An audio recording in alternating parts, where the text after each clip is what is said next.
It's the Opperman Report. Join digital forensic investigator and PI Ed Opperman for an in-depth discussion of conspiracy theories, strategy of New World Order resistance, high-profile court cases in the news, and interviews with expert guests and authors on these topics and more. It's the Opperman Report. And now, here is investigator Ed Opperman.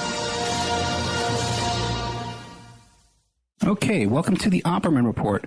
I'm your host, private investigator Ed Opperman, and this show is brought to you by emailrevealer.com. You can go to emailrevealer.com. That's where we have our online infidelity investigation. This is where, if you think your boyfriend or your girlfriend's cheating on you, you give us their email address, and we trace it back to online dating websites and personal ads, and we catch them cheating online. You can also find there a copy of my book, How to Become a Successful Private Investigator. And if you order that, you can find that on Amazon too. But if you order the book from emailrevealer.com, you get an autographed copy. Okay. We got a really interesting, exclusive content for you, an exclusive show. We have with us Mara Moon, who was formerly one of Corey Feldman's Corey's Angels. She was in the band, the Corey Feldman Band. And she just had a big falling out with Corey Feldman. She signed a non-disclosure agreement, but she's here to tell us what went on behind the scenes while she was interacting there with the Corey Feldman show. Mara, are you there? Yes. Hey, I'm here. Hi. Okay, great. Tell us about yourself. Who is Mara Moon? Besides Corey Feldman, who is Mara Moon? That's what I want to know.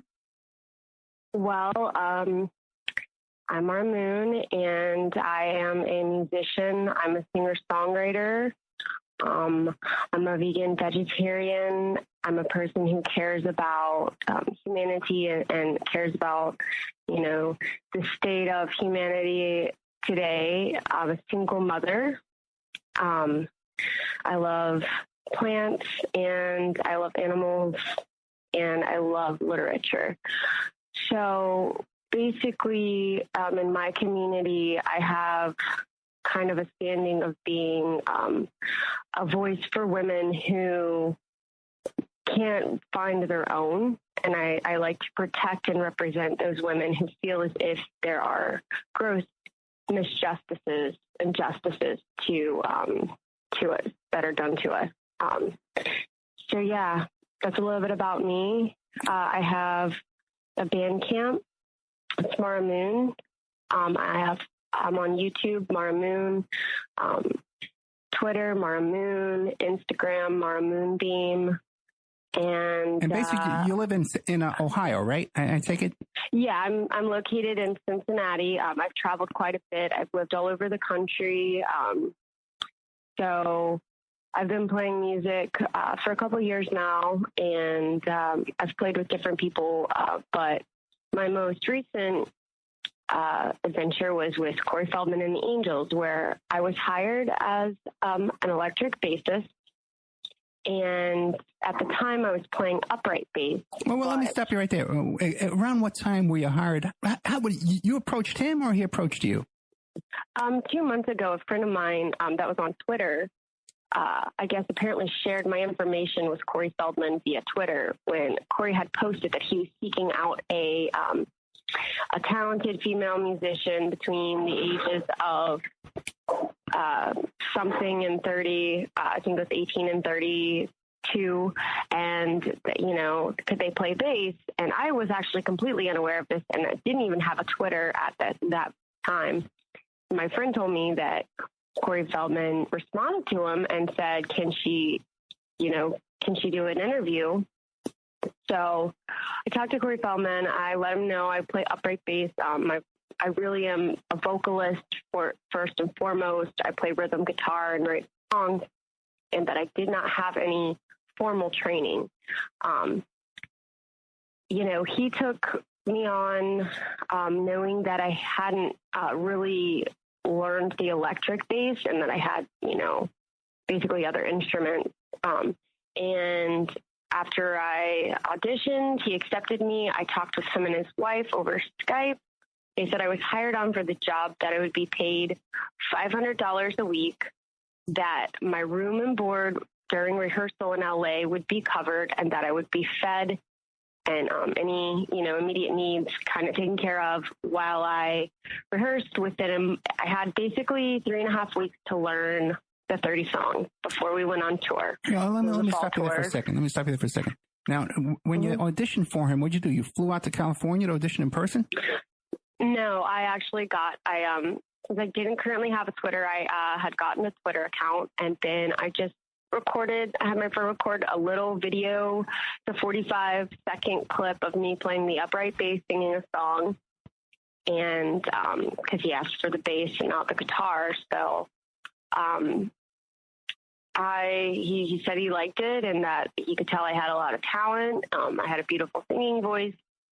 And he did make some comments about my physical appearance, but I knew that that's kind of a selling point, and I understand in the music industry that that's a selling point. So I wasn't really, I didn't really feel uncomfortable at that moment about it. Okay.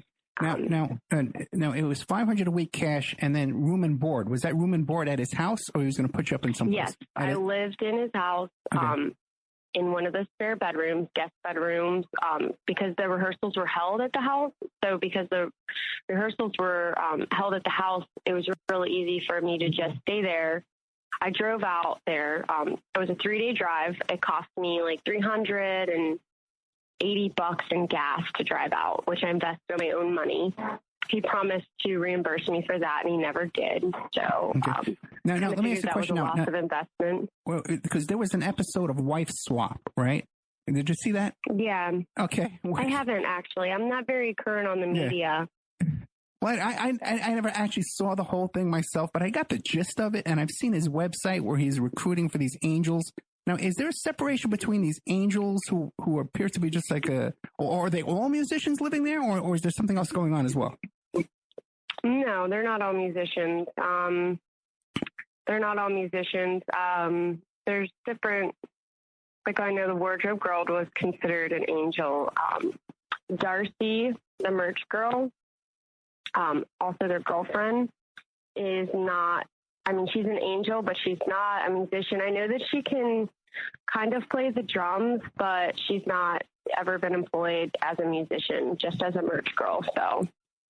Okay, now what is it? Now, when these women, I guess they sign up on a website and they have to sign a non-disclosure, and then they go there to live with Feldman and his wife. What is it that attracts them to do that? What's motivating? Besides, you were in a band, you had a job coming up, but what motivates them to go there and do this? I would say that he's really good at selling himself to people, and I think for those who want to believe, those people who still think that they're reaching out to somebody who was this kid who this former child actor who was in some really good movies and is a really good actor, and I think maybe they're just allured by that, they're drawn in by that. I had previously lived in LA about 10 years ago, and so I really wasn't taken, I wasn't really starstruck in any kind of way, and I wasn't really like, I wasn't a fangirl. I was really just looking at this as an opportunity to play with, really good musicians and a good way to build my resume. But I would assume from the perspective of the girls that I see is that they're fangirls. That would be my opinion. I personally don't know because I don't share that perspective. And what's the age range of these other girls there at the house? Well, they're only Courtney and Darcy and I living there, but I know that the last bassist also lived there for 9 months, and I want to say the age ranges are anywhere from 18 to 40. I couldn't speak too much on a lot of the past, but I do know that that's typically the age of the girls that I've seen that were kind of hanging out. Okay. And do you know the reason why the last bassist left? Well, I know for a fact because I talked to her that she didn't get paid in full, but I have obviously my other suspicions about the living arrangements and the way that kind of get treated as a bassist. Or even she wasn't actually the bassist. She just started living there before, and then she was living there a long time, I guess, just as like, I don't know necessarily the nature of what, but she was living there, and then they decided last minute that she could play bass in the band. I guess like she was one of those like lost girl types, you know, and he was taking her in and helping her out.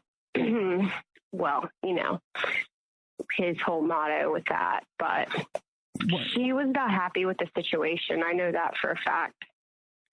She's disclosed that to me. Do you see anybody actually getting helped out? Is anybody actually getting help or anything, any benefits from all this? I haven't seen anybody actually getting any benefits. I've seen a lot of people be ripped off, and I've seen a lot of people be afraid to speak up about the behaviors that went on behind the closed doors. Kind of once I started doing my research, I realized like I was being taken thoroughly advantage of. I already knew that, but I already knew that because of the type of environment that I was exposed to had nothing to do with music for a good portion of the time.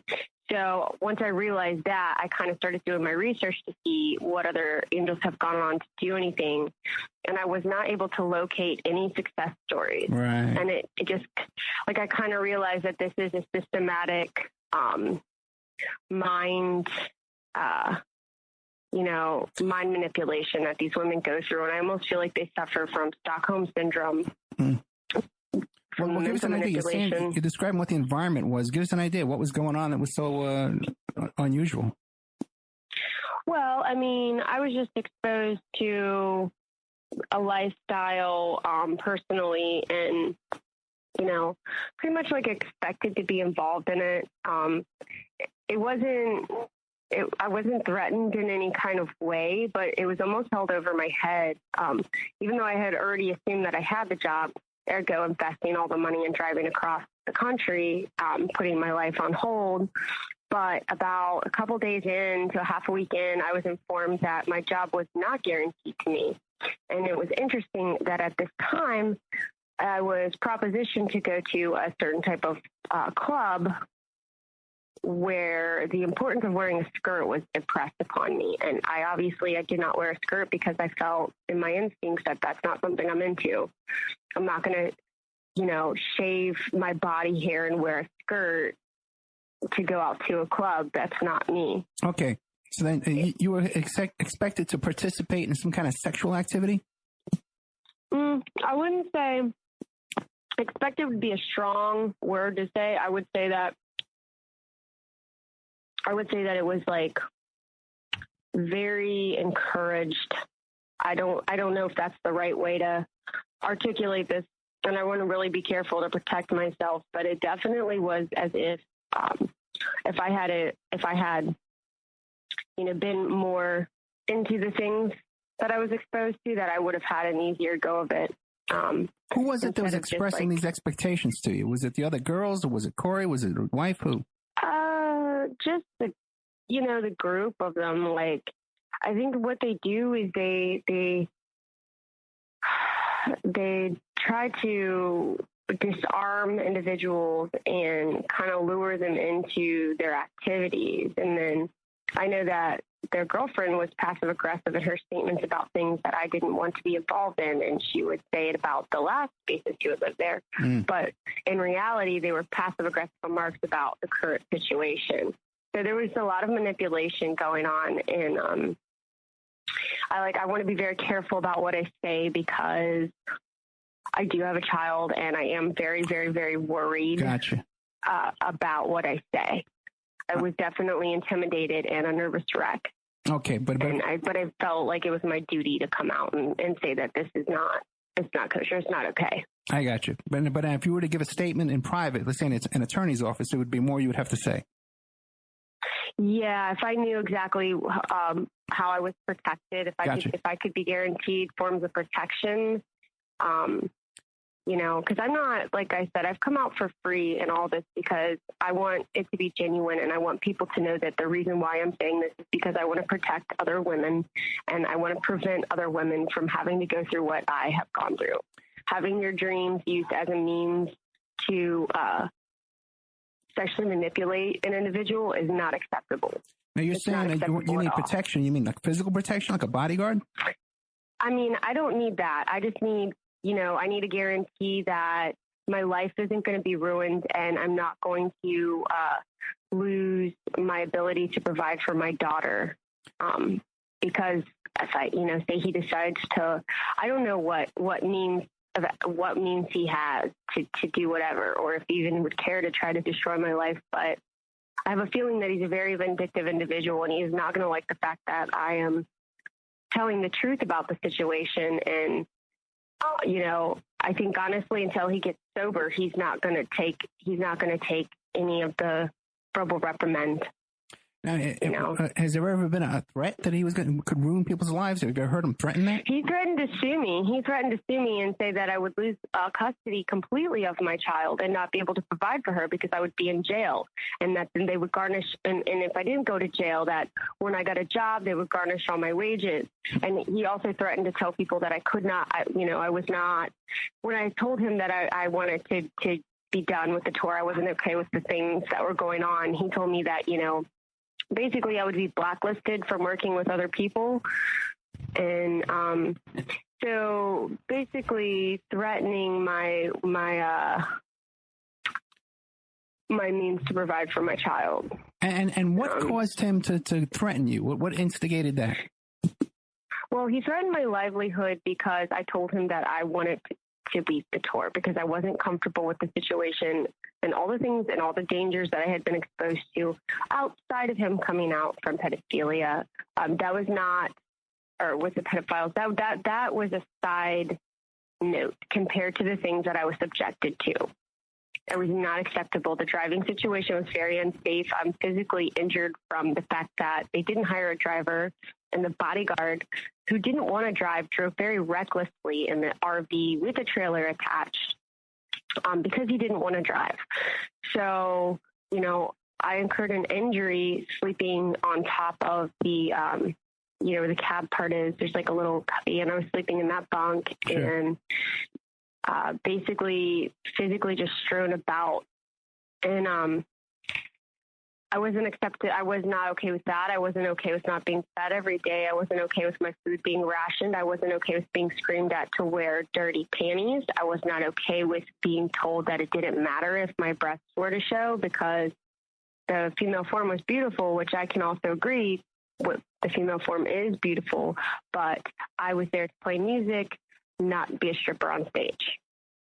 And I also was not okay with the fact that by Monday, the date of the supposed of paycheck, I was not paid. So, no. Do you have any idea? Many other things. Well, let me ask you a question. Do you have any idea how much money was coming in from the clubs? Because if all the girls, the female band members are getting $500 apiece, roughly. How much money was coming in from a gig? I was the only one getting paid $500. The guitarist and the drummer, who I was made to feel like were actually the real musicians, because they were MI graduate studio musicians, not underdogs, got paid so much more than me. Okay. I believe the drummer got paid 3 times as more, which I understand. She'd been on there before me. There were bonuses for being on during more tours. She had more equipment, and she's, very talented. I have no gripe, but they were making more than me. So. Okay, but do you know how much was coming in for a gig? Like how much was it? I had no idea. No idea. Gotcha. No idea. How many people would show up for a gig? Like there would be, sometimes we'd get like, a decently packed house, but a lot of times it was like half or less capacity. Now, do you think this was a money-making gig for Corey Feldman, or was this just to stroke his ego? I mean, honestly, I don't understand how he could possibly make money off of it. Yeah. I'm not 100% certain how those things are run, but I couldn't see how it would be efficient in making money. Yeah. Okay, so he has everybody packed up in his RV with a bodyguard and all these girls, and they're driving around, and they're not feeding you. What was this now? I saw something they would cut your veggie burger in half and make the other girls eat it too? No. Okay. Basically, that was misconstrued. Actually, what happened was we were fed, we had a $20 buyout on the days we played. And it was supposed to be that the days we didn't play, there was food on the RV for us. We were all supposed to have specific, things that we wanted. We could pick out of the tour budget. Apparently that was not a privilege that was extended to me. So I was kind of just like, I went to go prepare a veggie burger and a vegan burger. And it was Courtney who decided that she was going to tell me that, no, I couldn't use the propane and make a mess. And we might as well cook for everybody. But then there wasn't enough bread and this and that or whatever. Mind you, I'm like full on vegetarian, not just for the tour. Like I am a vegan vegetarian. So she then continued to prepare all of these and then cut my portion into a quarter of a portion. And that was what I was supposed to eat. And it was very upsetting because there was a lot of things that were just hers and that you couldn't eat. And like, there were some things that I was allowed to eat, obviously, but they weren't things I specifically wanted. Like there was a bag of apples and a bag of clementines. And there were days when that's just what I ate. I would just eat some apples and a couple clementines because, I didn't want to just eat junk food, which I would say that, there was junk food on the bus because other people demanded that. But it was also the other people who decided to have that food. It was not, I'm not going to eat somebody else's stuff unless, But basically, you're working 24 hours a day because you're living with them, you're eating with them, you're a musician, and you're getting paid $500 a week and not getting fed. I'm not getting paid at all. Not getting paid at all. But actually, we were expected to do load in and load out too. Oh my. So let me just say, okay, I'm 5'7". I weigh about 110 pounds. I'm muscular because I am a musician, and I do try to stay very fit, and I do yoga. But like, there's a lot of demand carrying a heavy, solid mahogany bass and wings and playing on stage. There's a heavy physical demand to have the proper nutrients, and at times I would just be kind of weak from not having those dietary needs met, which I was told they would be met. So, yeah. Now what? Give me a chronology of events here, because suddenly Corey decides. I guess he was being contacted about the Harvey Weinstein stuff, and he decides, but the tour was sort of falling apart anyway, wasn't it? Yeah. The first tour manager left before Louisiana because of the drug issue. She was not comfortable with the fact that Louisiana loves to bus top shot musicians driving through there, especially from California, due to the fact that that's where really like the line stops, where medical marijuana stops. Right. And I guess there was a big falling out, and the route that they were supposed to take, Corey was going to avoid the road that was going to be checkpointed. And the last tour manager, Des, was like, no, you can't avoid it. No matter what street you take or what road you take, they're going to check you. That's what they do. So because he wouldn't listen to her to go, just clean up his act and go through the checkpoint, she left tour. So that's when the guitarist and I as a mother, the guitarist as a foreign citizen, she has, she's graduated from MI and has her green card to work. We stated that we were not comfortable with drugs on the bus. It was a breach of my contract because I was told there would not be any drugs on the bus. I know that I can't necessarily, I'm not, have any way to know that, what people have on them, but, we were reassured that nothing would happen and, that they got rid of the stuff. And so we were sleeping through the night and we're driving into Louisiana. In the morning, I wake up to the smell of a joint. Corey is driving the bus, smoking a doobie. Well, the new tour manager that had just come in that morning apparently made him throw it out the window. But regardless, at that point, I kind of realized that we were, obviously being exposed to that danger. And, it wasn't very long after that he got pulled over, and they arrested him and took him to the station and told us that we needed to come to the station and just pay this ticket for him driving on a suspended license.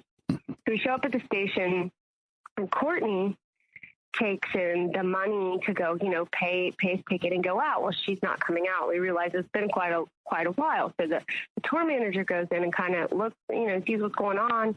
And he comes back out to tell the girls that they're about to search the RV. So I realize at this point that obviously they have no problems riding dirty. I don't want to be involved. I'm a single mother, and also, I don't want to be involved with that. So I tell the girl, him and the guitarist, the nice young lady she was a killer guitarist. She is a killer guitarist, to get her backpack and let's go. Because we're not going to be caught up in this situation. We already had stated our stand on that and that we did not want to be involved. So we get off the bus and go to a little country kitchen. This is like a one stoplight town. And, just kind of sit there and wait it out and realize we give it a couple hours and we're trying to call everybody. Nobody's answering. So obviously it's been, I'm aware of the fact that people are being processed at this point. I know that they're being processed, and I'm in the middle of nowhere with hardly any signal, kind of clueless as to what to do because we're still outside of the venue, and I'm trying to reach people. Nobody knew how to help. So the manager, the old tour manager and the new tour manager, nobody really knew what to do. So it had dawned on me to call the venue and tell them, hey, you know what, Corey got pulled over and everybody's being processed. However, the guitarist and the wardrobe girl are sitting here at this restaurant in this town, and we're kind of stuck. There's nothing we can really do. Yeah, between the three of you, did you have enough money to get out of there if you were stuck? No, none of us had any money. We hadn't been paid, and there was really no way to even get out of there. We were kind of looking, I was talking to Phil at one point, Corey's manager, can you get us an Uber? Can you get us a hotel? Nobody could really do anything to help us. So basically, the manager and the owner of Live Oak in Monroe, his name is Adam Finkley, he and his lady friend drove 45 minutes to come pick us up because the restaurant was closing, and we had, in fact, at that point would have had no option. We were literally in the middle of nowhere.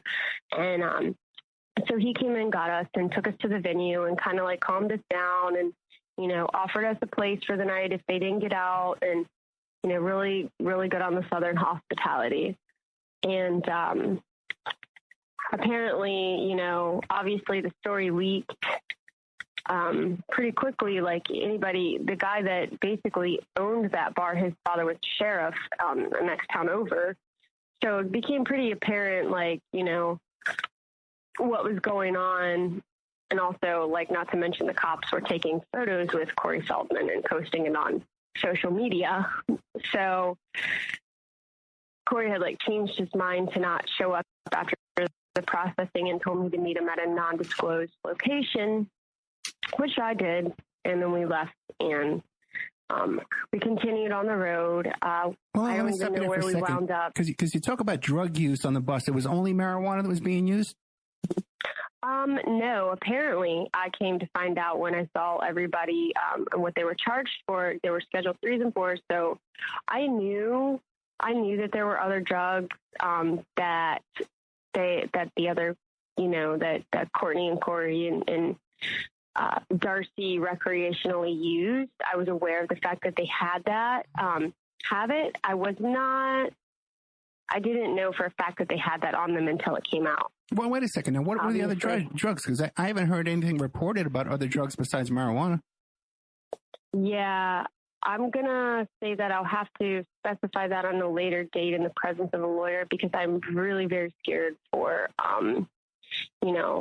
my livelihood. And I don't really want to be stuck in a situation where I can get accused of anything. I don't really know what I can get away with saying. Okay. Without having the act come down on me. But you're 100% sure that there were other drugs? Oh, yeah. I can say without a shadow of a doubt, I know for a fact there were other drugs. Okay. Now, all right. So then, okay, what happens next? Well, basically, so, and this is another interesting part of the story. We drive out and we get out of Louisiana. I meet him at the non-disclosed location, and it's very late at night. It's like 2 a.m. And so we drive out of Louisiana and we wind up, I don't remember even what city, like we wound up in, but we pulled into some city and there was apparently a shortage of rooms available in the hotels in the city that we wound up in. There were literally only 2 rooms, and that was between different hotels. So the first hotel we went to that one, and the drummer and the guitarist got a room and their own bed and everything. And then the second hotel had 1 room available, but obviously because, the bodyguard had been processed to deal with all these things, he was entitled to that. The tour manager, they had gone, so the tour manager, the wardrobe girl, the bodyguard, all got a room there. And then, I was fine with staying in the RV. Corey and Courtney had their own tab in the back and their own bed. I had my bunk in the front. So I was like, at this point, I just want to sleep. So I am attempting to go to sleep and everything is fine. And then Darcy, their girlfriend, comes in and they're fighting, violently screaming, cussing, slamming doors. I'm like jarred out of, my sleep, and like my heart is pounding, my adrenaline is surging, like my PTSD has been triggered. I'm shaking and I'm sick. And I'm getting off of this, I'm getting off this RV right now. I went and sat in the lobby and I would not get back on the bus. It was so extreme and it was so uncalled for, and I didn't need to be exposed to that. And, they apologized to me, but it was just like, at that point, it was just like, you know what, this is not mentally sound. I didn't go through everything that's transpired that had led up to this point, but at this point, I was hungry, traumatized, emotionally just racked, and my PTSD was highly triggered. Well, let me ask you this. Wait, what were they fighting about? They were fighting about the fact that Courtney and Corey had wanted their own time, just some time together to spend, and then Darcy wanted to get in the room, and I guess she was being loud and getting her stuff, and they just wanted some peaceful time together, I guess.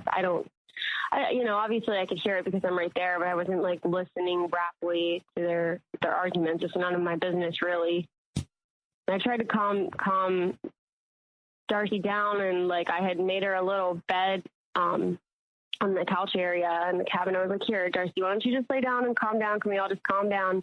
And that, it did not work. She just escalated. So yeah, it was pretty bad.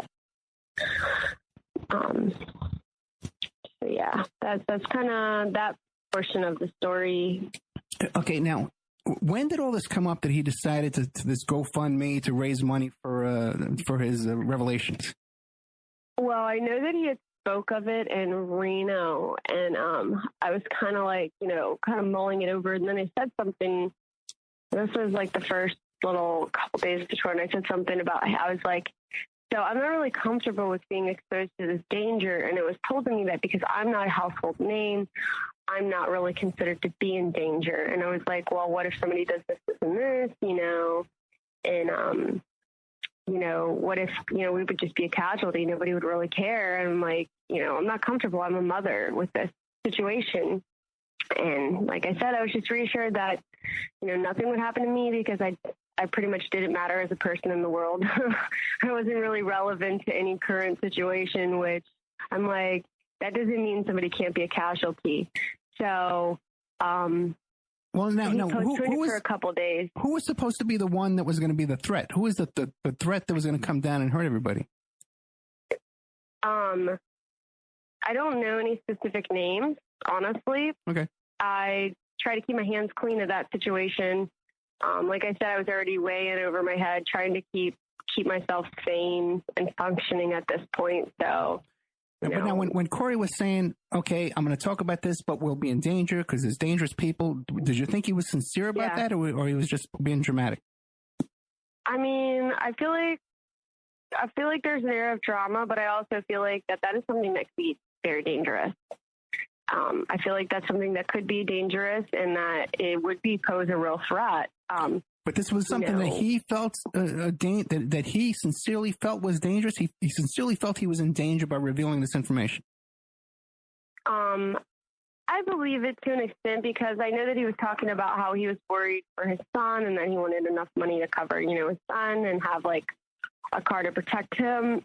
Granted, he's an actor, so really you're asking me to discern something by a really good actor. So, I'm an empath and I am intuitive, but I'm also, I'm not perfect. I'm not a lie detector. I know he's really good at convincing me of things, though. So.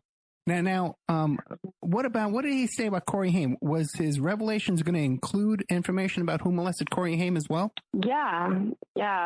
Basically, justice for him as well is how he portrayed that situation. I didn't really have a lot of knowledge of the whole situation till it was revealed to me that they weren't really close like Corey spelled it out to be, and he's kind of capitalizing off of his dead so-and-so friend.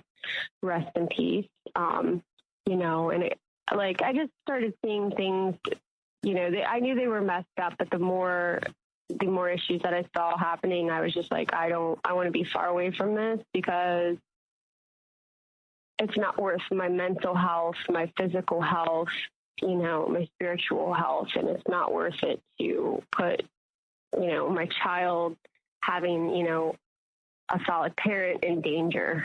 Now, how did you become aware of the fact that they weren't really close?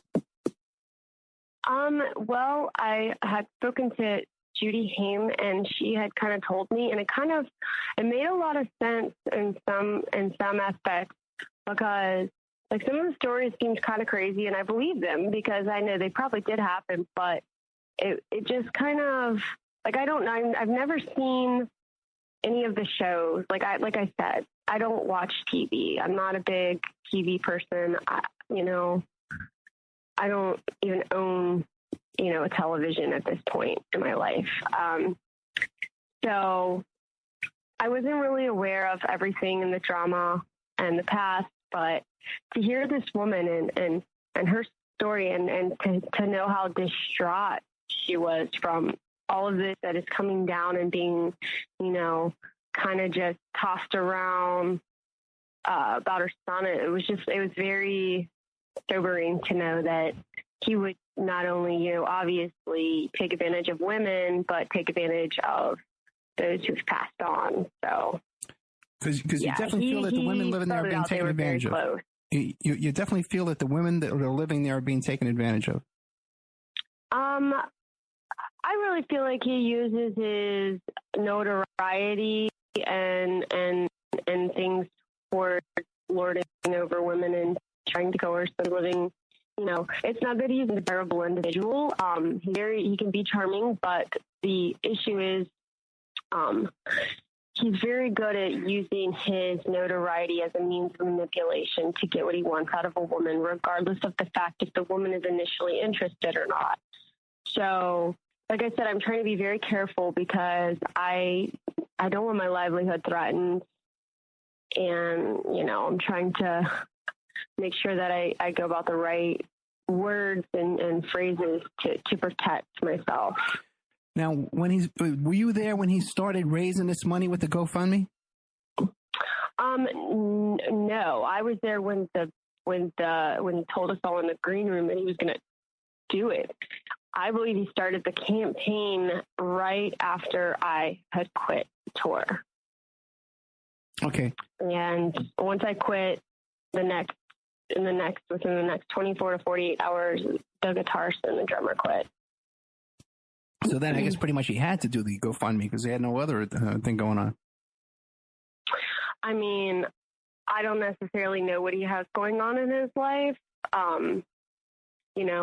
I kind of uninvolved myself with things when I realized how corrupt they were, and when I realized that, the intentions were not to actually give me, a true, genuine hand up in my in my career as a musician. Right. Like, that was kind of just like a, Did you witness any selling point. Did you witness any other disgruntled people, any arguments over money and problems back and forth, that were going on, other people saying, hey, you owe me money, stuff like that? Yeah, actually. And this was right before tour. The Margot Lane and Jackie Von Ruden had stated, and they were the former members, the pianist, the vocalist, the bassist, so Margot Lane is the music director, basically. She had made a post about how that they had never been paid fully for their last tour, and that there were other individuals who had never been paid fully for their last tour either. And also, Courtney herself told me that even herself had not been, she herself had not been paid for the last tour. So I obviously knew there was a shortage of funding, and I thought, okay, well, this tour obviously is going to generate the money that those people are owed. That's kind of how it was sold to me. But also at this point, I'm in too deep, and I've got to just pursue, because I've invested all this time and I've invested this money, and I have a child to provide for, and, make good on my promises to play. How much does he owe you? Roughly, I would say $1,500 to $2,000. That would include, the costs. I would be itemizing, the car rental I had to leave, the plane ticket for somebody to drive out and meet me because I couldn't drive. I was in such an emotionally berated state that I was not able to drive. I couldn't drive. So I had to have somebody meet me and drive. So between all of the gas, between recouping my losses because I had to flee for my safety, definitely $1,500 to $2,000. And that would also include my working wages. Now, how do you feel that your safety was threatened? Like I told you, with the driving situation, Gotcha. Okay. There were several times when the driving was not handled in the way that it needed to, and I incurred physical damages from that, emotional, even trauma. At one point, the first tour manager, she was crying with the way that rig was being drove. It was not safe. So that was one of the biggest fears was the safety of the RV. And then, there were some other issues, obviously, but that was pretty traumatizing. And now, when he was talking about his plans to raise this money, was it always raising money to make a movie? Yeah, and to get bodyguards. I know that he was stating that he felt as if he needed additional bodyguards. That also kind of scared me. That also brought, he was talking about hiring an additional bodyguard. Like I said, it's kind of hard because of the emotional state that I was in.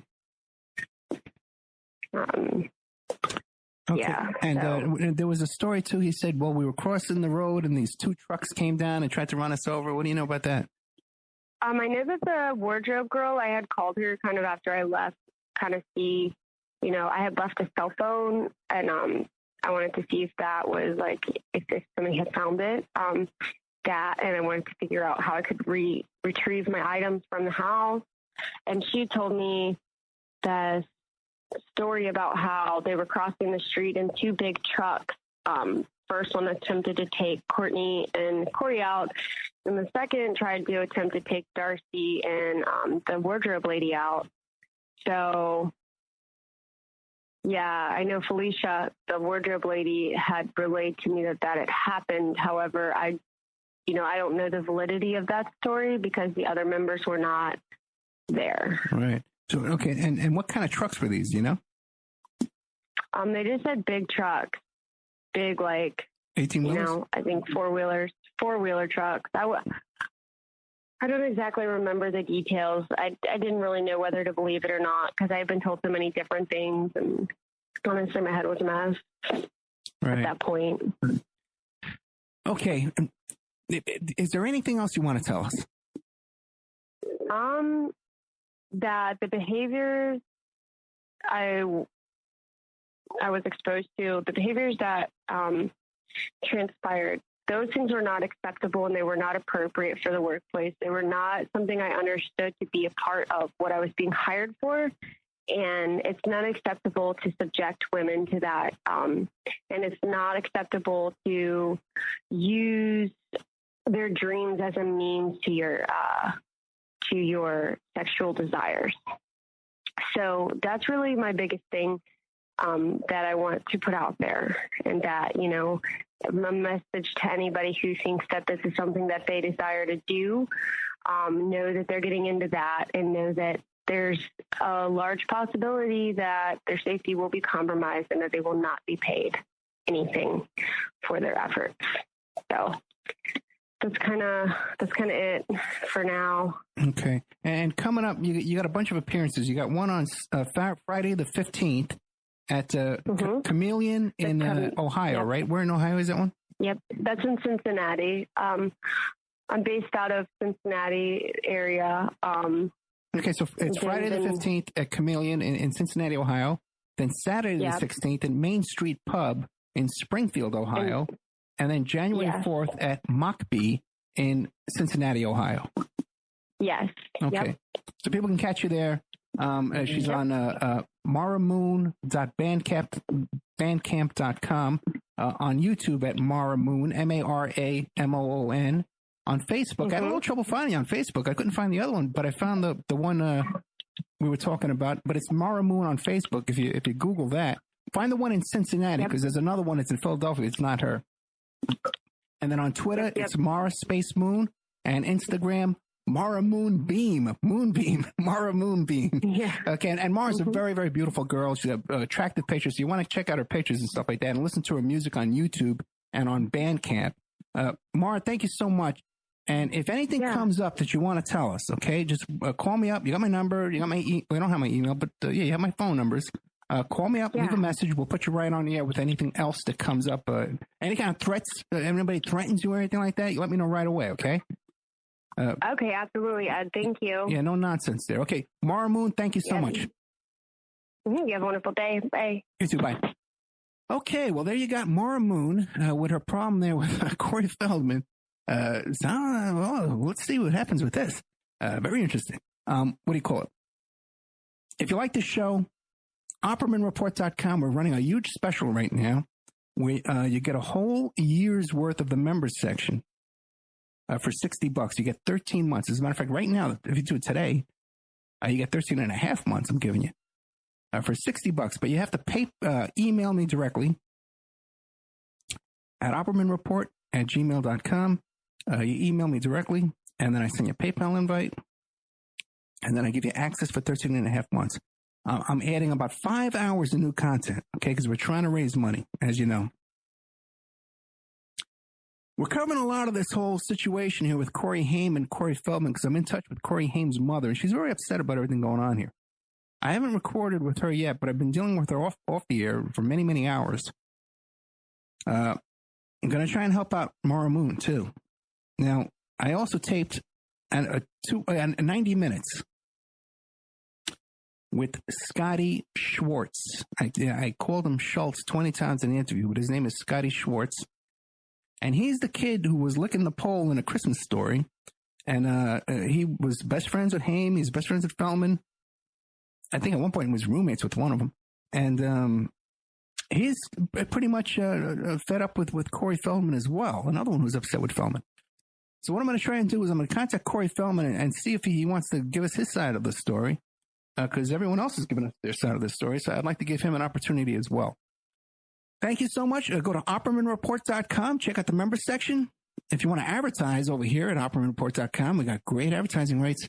We just got picked up in Utah, covers most of the state of Utah. We're looking at Seattle. We're looking at Arizona and Phoenix. And now a word from our sponsors. You can have your ad played here at OppermanReport.com every Friday night, 5 p.m., and Saturday night, 5 p.m. to 7 p.m. Pacific Standard Time. And on Friday nights, too, we do a live portion for 1 hour that I just do a live monologue. The ads are very, very inexpensive, and they're also played in the Opperman Report members section. In the members section, you can find all kinds of exclusive content that you won't find anywhere else. It's as cheap as $6 a month, $20 a quarter, or $75 for a year if you contact me directly at oppermanreport@gmail.com. I'll set you up with a little special deal there where you get a discount if you PayPal me directly, and you even get a copy of my book. I want to thank Sean Duff at strawmanmusic.com. He's an excellent musician. And I also want to thank William Ramsey, who helps us to produce the show and book guests. He's an excellent author at William Ramsey Investigates on YouTube. I want to welcome a newest sponsor, SubhashTechnosis.com. Subhash Technosis is a search engine optimization and website design company. They're located in India. So you know you're going to save a lot of money and get top quality service. They offer all sorts of business process outsourcing, data entry, banking BPO services, recruitment process outsourcing, software testing, offshoring research network, customer care, press release content writing and distribution, and much, much more. Now, you can get a hold of Subhash Technosis by email at info@subhashtechnosis.com. Their website is www.subhashtechnosis.com, and their Skype is ANUSHASUBASH. Don't forget, the show is brought to you by pscoco.com. Phoebe Sod is an independent curator with the Cocoa Exchange. The Cocoa Exchange is formerly known as Dove Chocolate Discoveries, and they make the finest silky smooth chocolate because the products start with the best cocoa beans, which are tested for quality and flavor by expert technicians. The Cocoa Exchange offers not just premium chocolates, but anything from sauces and spices to brownie and cake mixes, and even coffee and martini mixes. If you wish to treat yourself or someone you love to a sweet and tasty gift, then the Cocoa Exchange is the brand for you. So you go to pscoco.com, you click on the Shop Now button. You can see all their beautiful chocolates. You can order it right now tonight. It could be in your mailbox in a couple of days. Or if you want to get into the chocolate business, you want to be a chocolatier just like Phoebe Sod, click the Contact Us button, and you can learn how to get your own website, go into the cocoa chocolate business, and sell chocolate and make a little bit of money there. Remember, all these shows on Awake are brought to you by emailrevealer.com. You can go to emailrevealer.com and get a copy of my book, How to Become a Successful Private Investigator. But you also do all kinds of different services for you. An online dating service investigation. It's called an online infidelity investigation. And that's where you give us your husband or your boyfriend, your girlfriend's email address, and we trace it back to their online dating websites. And we return a list of all the dating sites that that email is registered to. Email tracing. If you need to locate or identify somebody from just an email address, we can do an email trace investigation for you. And all kinds of digital forensics, computer and cell phone digital forensics, where we can recover deleted content from an email or a hard drive and produce a report for you that you can use in court. That's emailrevealer.com, or you can contact me at oppermaninvestigations@gmail.com. Okay, welcome back to the Opperman Report. I'm your host, Private Investigator Ed Opperman, and we're joined now by Poeina Suddarth. And she was also on the tour there with Corey Feldman and one of, I guess, Corey's Angels, and they're calling themselves now the Angels in Chains. So you can check her out at, at poeinasuddarth.com. Is it poeina.com or poeinasuddarth.com? No, just poeina.com. Okay, and you spell Poeina, Poeina. Okay. Well, give us a little about who is Poeina Suddarth? Hi, it's me. I'm the only one. I am a musician. I'm a singer-songwriter, and I'm also a costume designer. And I've been living in LA for about 5 years and working for all different kinds of designers and made stuff for Jason Mraz. I've made costumes for Beyonce's Formation tour. I've done all kinds of fun things. And then, after working in fashion for a while, I kind of got, it was making all the costumes, and I kind of went into design and started having my own clients. And I met Corey Feldman. He's my neighbor. And so basically, you're a full-time artist, creative type person, musician, right? Costume designer, these kind of things. Yeah. And you've been living now in L.A., Los Angeles. You live in? Yeah, I live in the Valley. I live in Woodland Hills. Okay, and you wound up living next door in the same neighborhood as Corey Feldman. Is that how you came into contact with him? No, I came in contact with him because I was going through this sort of rough spot, and I didn't have anywhere to live, and this woman was renting her garage out to me, and I had no running water. It was like living in Van Nuys. It was sort of crazy. And then she was friends with Corey Feldman at one point because he'd asked her to be an angel. And so when his video went viral for the Today Show, she was just showing me his video and talking about it or whatever. And she's like, oh, my poor friend Corey, I'm going to text him. And I was like, and she showed me the video and I was like, oh yeah, you should text your friend Corey Feldman and tell him they need better costumes. And so she was like, okay, I will. And so she texted him and he was like, okay, make me something, come over.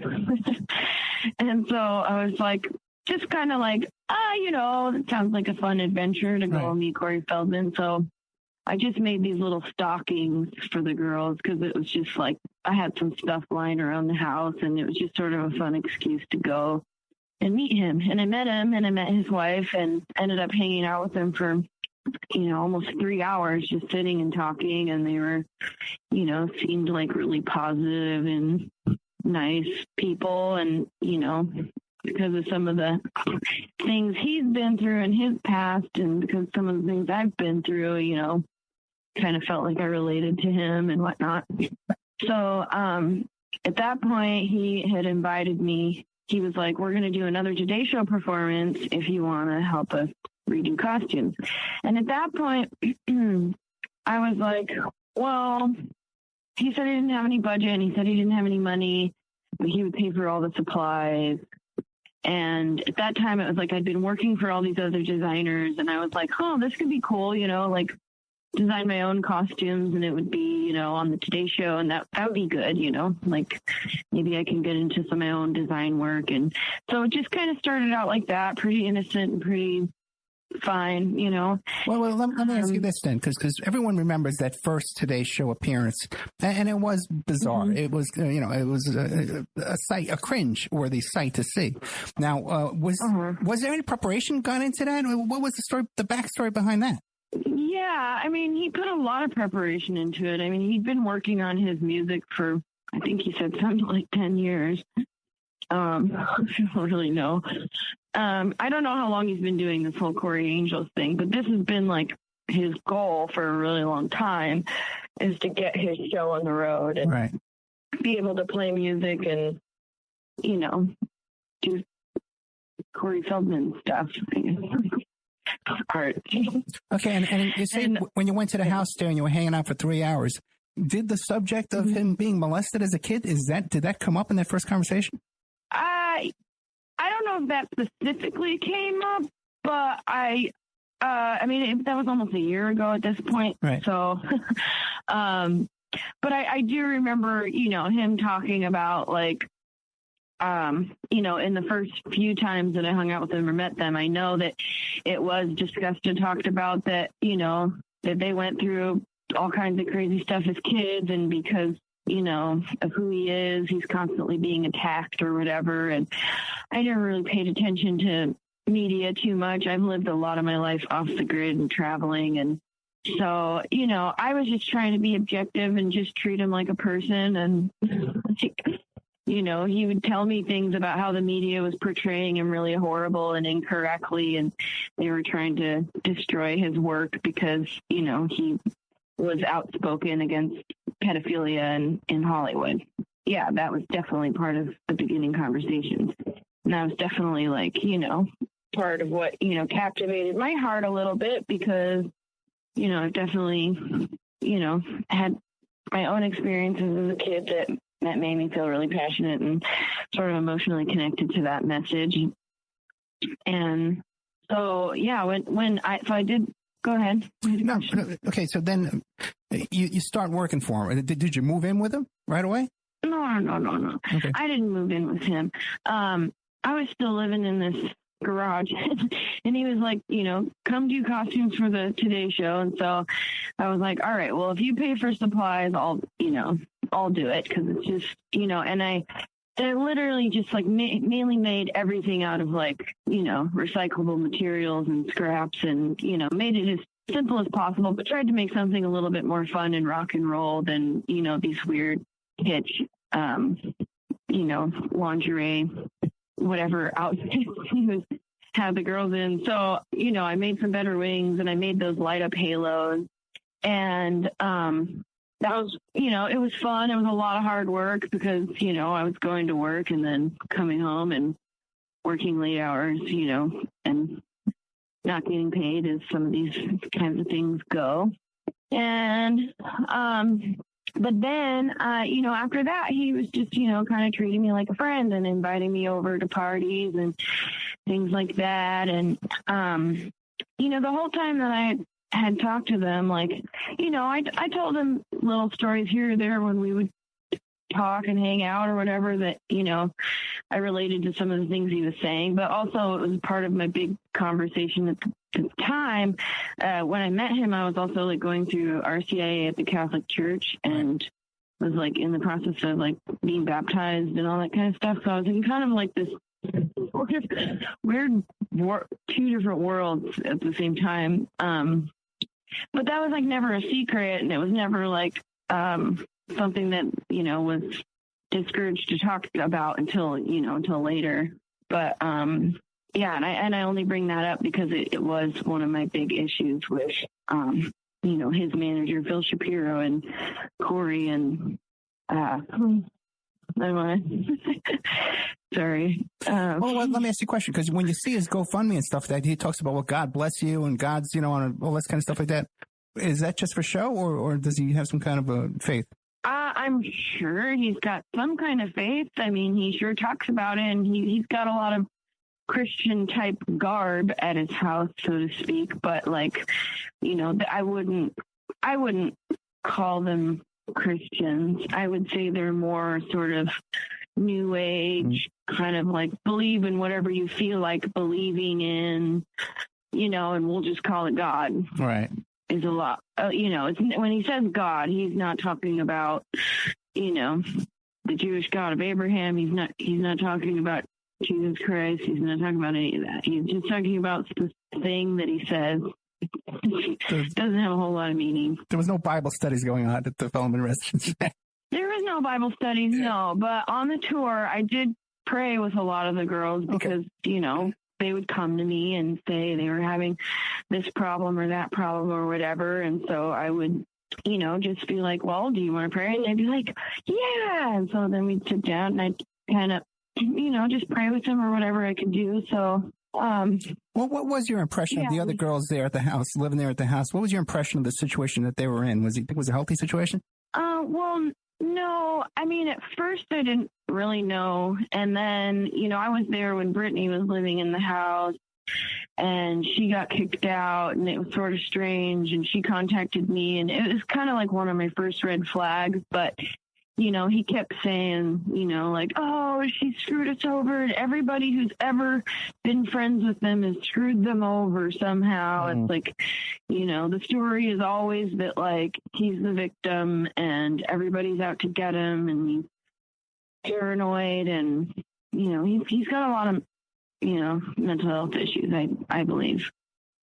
And so I actually rescued one of the girls from the house who I didn't know was feeling the way that she was feeling because she was pretty good at keeping quiet in general. And then after the tour, she kind of, and they were like gone in Hawaii, him and his wife.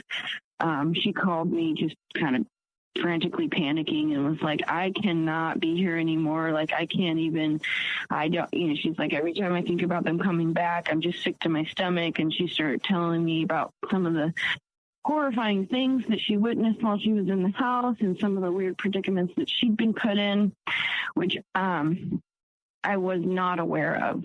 I knew there was issues and I knew that, like, I had been treated pretty unjustly, unfairly, inhumanely on the tour.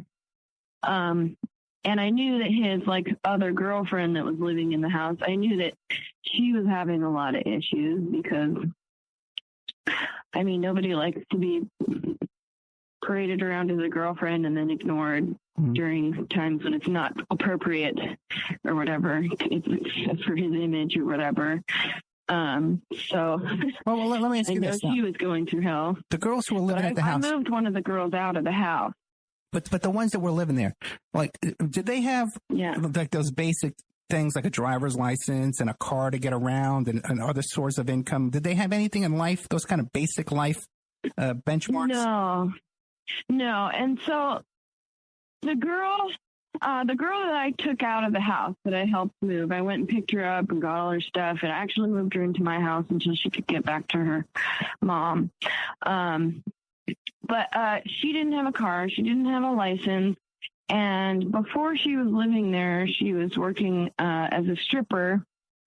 And so he wouldn't allow her to work while she was there, which, it kind of seemed like a good thing, I guess. He was it was so tricky, like how he did things, because it seemed like he was like trying to help this girl out and not get her to do bad things and try to, do music and be positive. And, it seemed like this thing on one hand, but then on the other hand, he was like not allowing people to speak to her and criticizing her in public for not having sex with him and just doing all kinds of really terrible. Out of all the girls who lived there in the house, how many had driver's licenses or ID, some kind of state ID identification? Any of them? I think maybe Darcy had a driver's license. I don't believe anyone else had any kind of. What about public assistance? Was anybody on public assistance getting food stamps? I don't think so. No, they were just really dependent on him and whatever. It was very much like, you kind of do whatever I say and then I'll give you a place to live. And, he was really into, he would tell these big stories, especially when all the girls were around.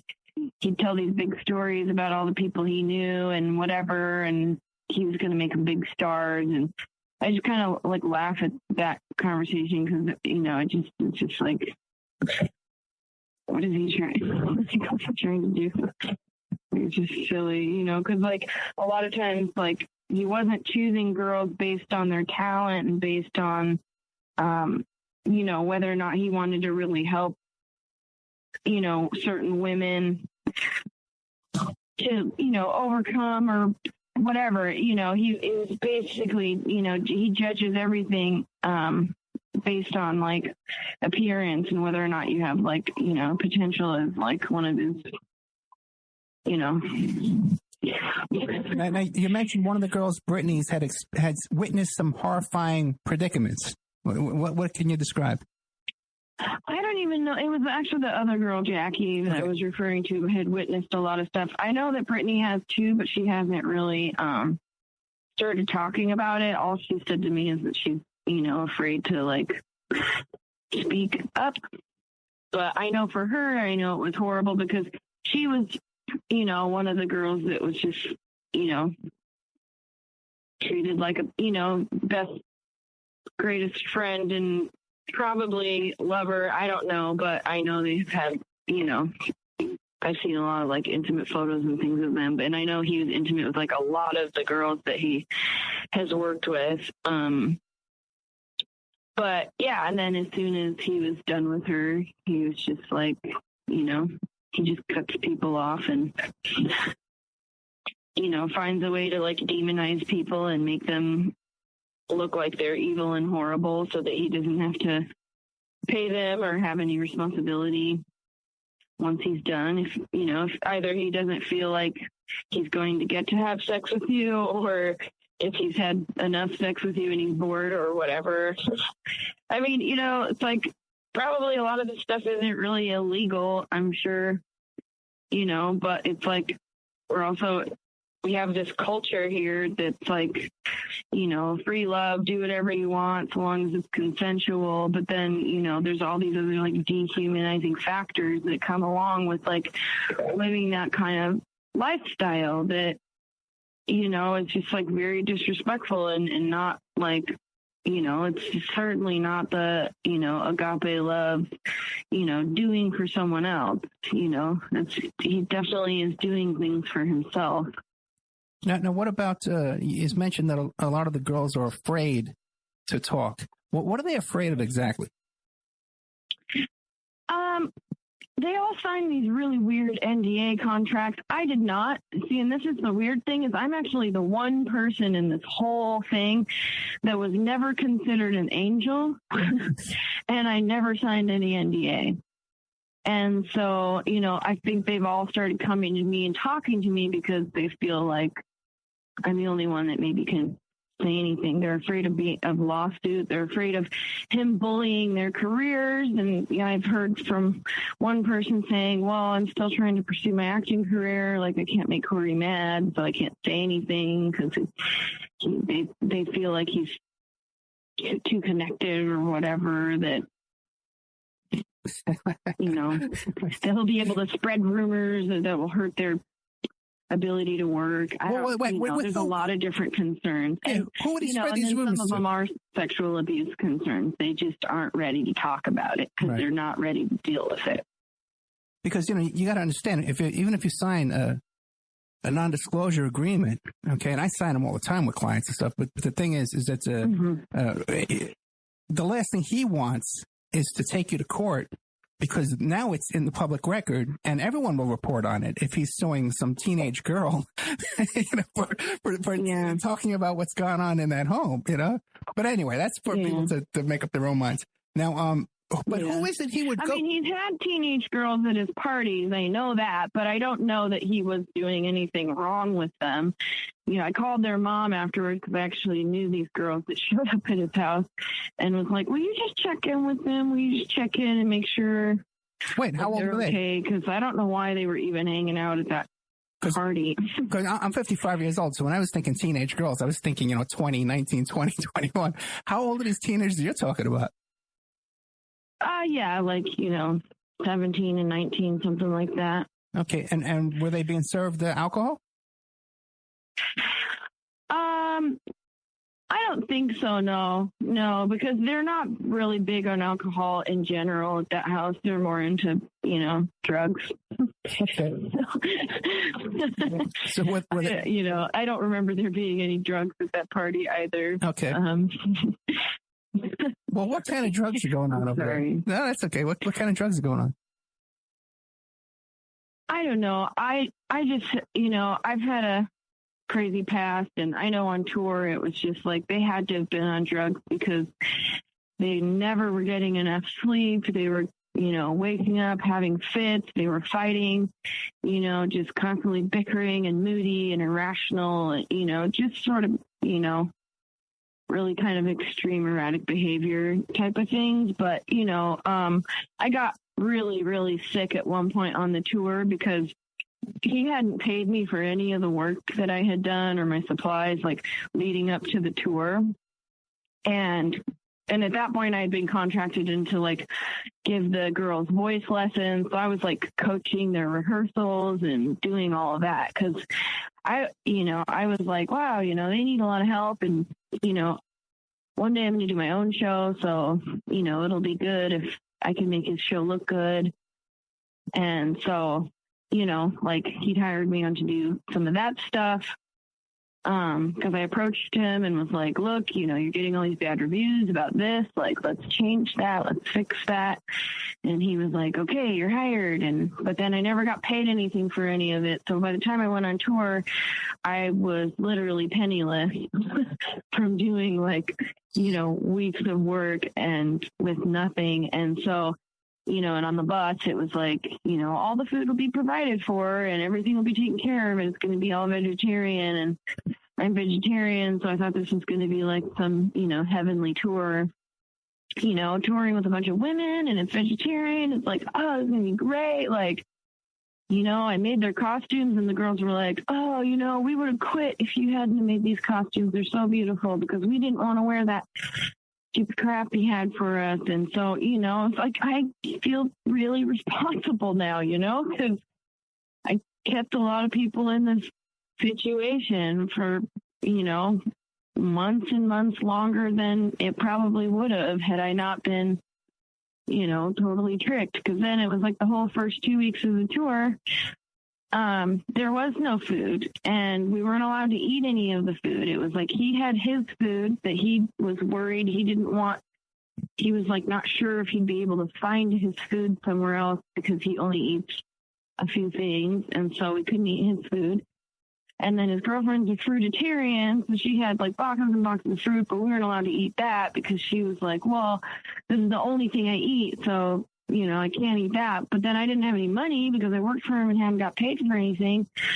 So the first 2 weeks of the tour, there's no food other than like at the venues, which a lot of times, I was eating like pizza or mac and cheese, if at all, because I was working so much on that tour because I was not only like vocal coach, costumes, wardrobe, I was doing stage tech, I was starting the show, I was doing all the laundry, I was doing front of house, I was doing a lot of the tour manager's duties because she was young and still learning and didn't know what she was doing all the time. So was she also one of these? Was she also one of these angel types that was living there and having sex with people too? No, she wasn't. She was like sort of the random oddball card because she was like this 19-year-old girl from a wealthy family. And, she was beautiful and whatever. But no, she didn't live there. And, he worked her really hard. She did her internship and then eventually worked her way into like a paid position. And, now, let me ask you, I didn't get fed at the venues right.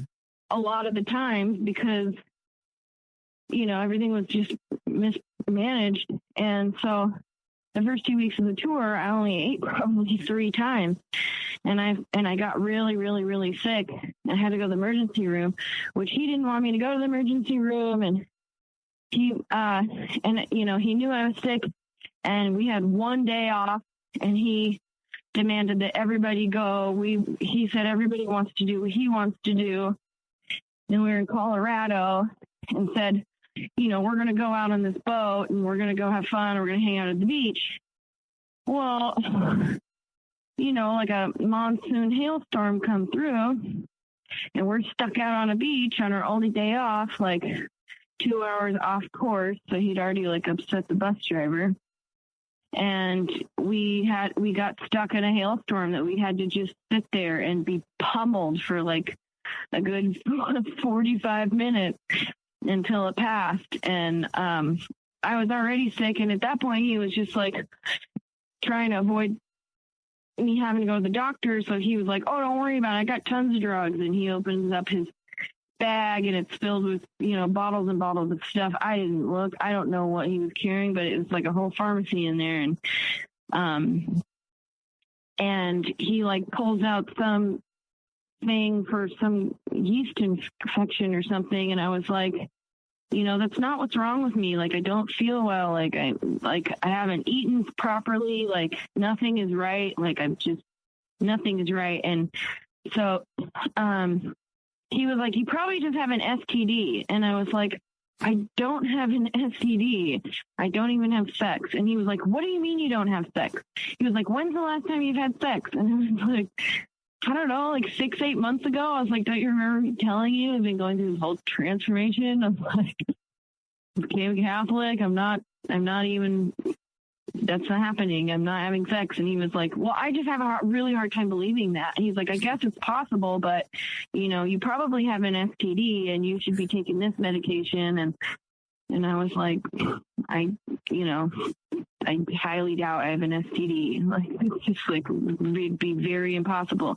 But nonetheless, he like gave me some sort of medication out of his purse that was for something. I have no idea what it was for.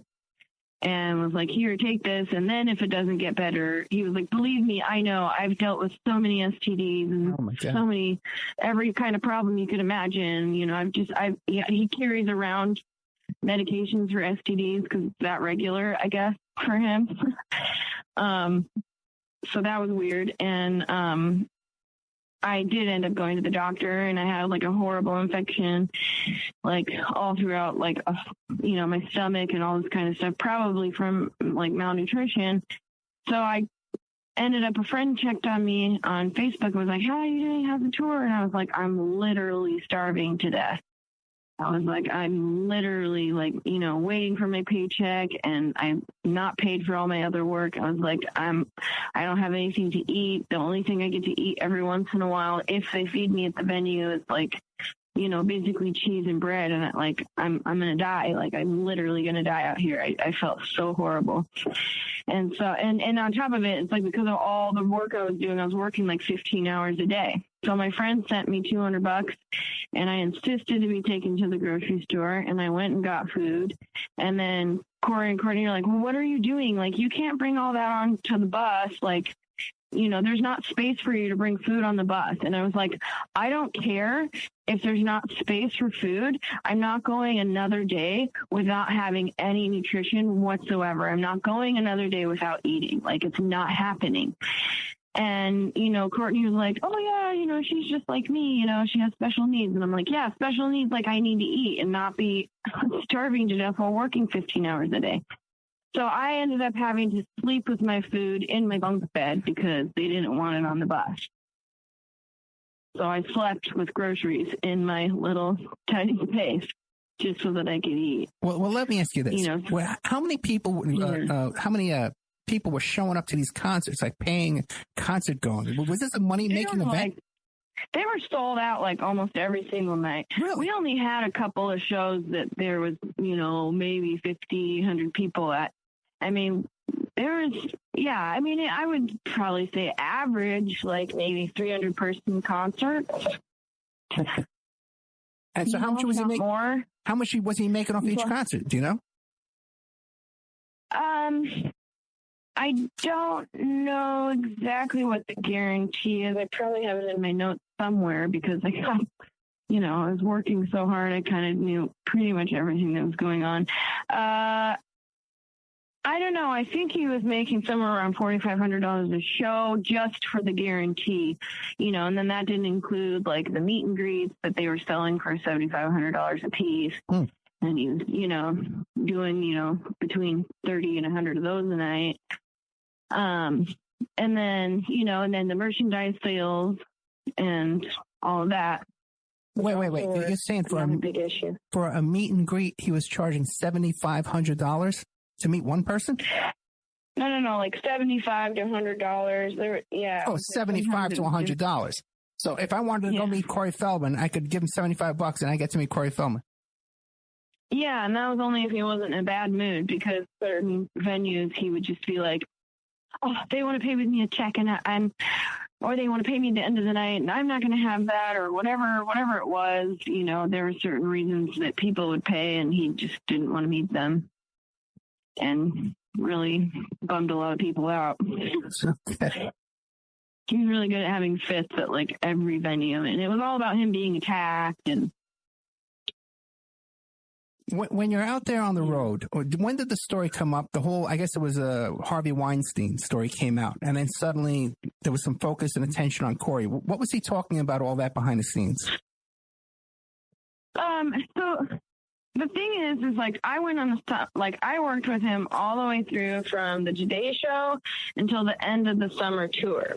But when I asked him why I hadn't gotten paid for the last 2 weeks of work, when I got home and I was like broken and tired and devastated and hungry and I didn't have my paycheck, I just was so mad I group texted it and was like, is this a mistake or is everybody getting ripped off right now? Because I'd already been getting calls from people saying that they weren't getting their money. And so he flipped out on me and sent me all these text messages telling me that I worshiped the Dark Lord and that I'm trying to destroy the will of God and all this other craziness because I wanted to get paid for my work.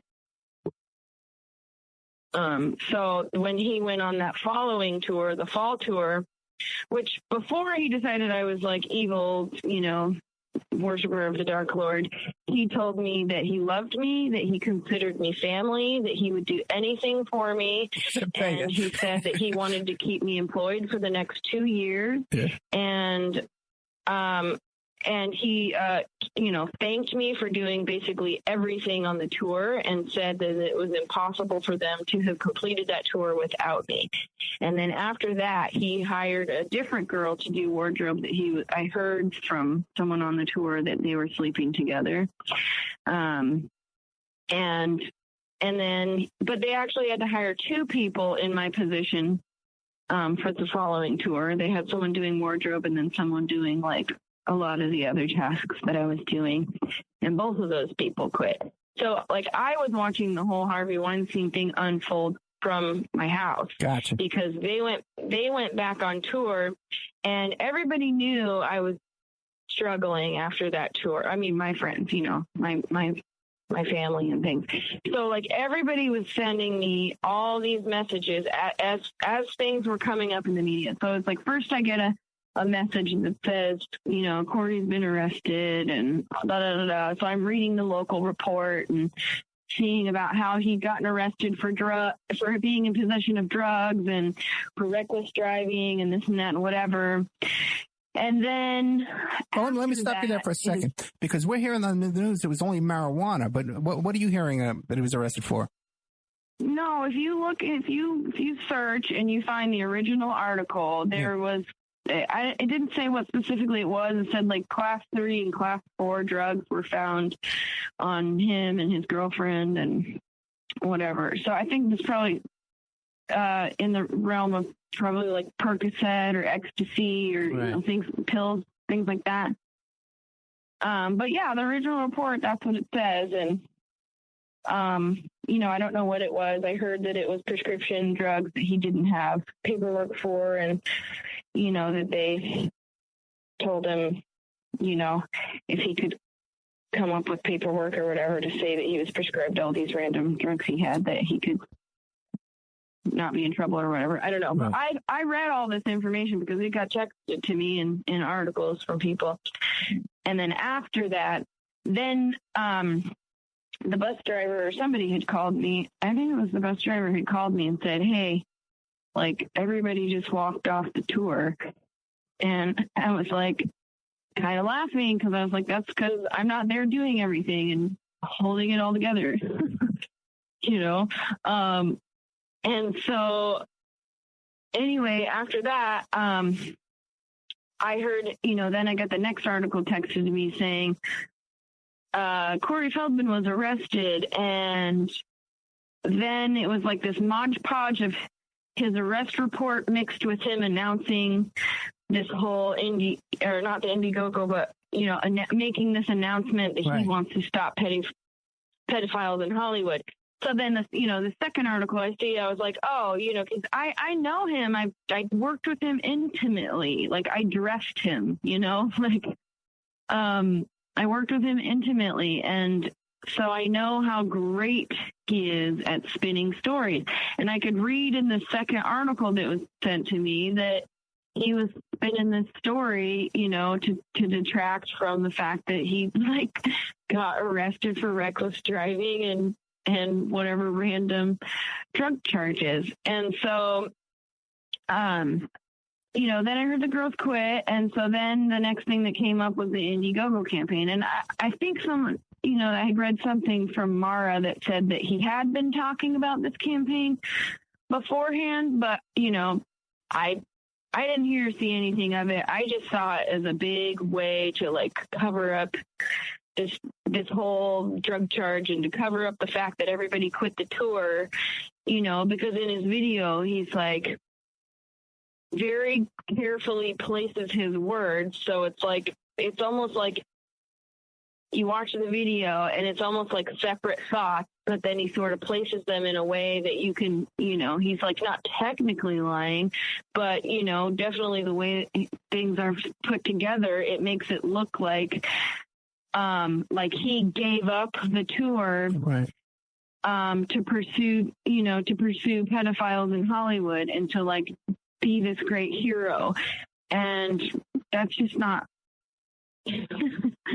That's just crazy. Well, okay, let me ask you some questions. When you were talking to him, like you saying you were so intimate with him, you helped him get dressed and all this kind of stuff like that. You were very close to Corey Feldman. Did he ever say anything about his relationship with Michael Jackson? Did he say anything about what? His relationship with Michael Jackson.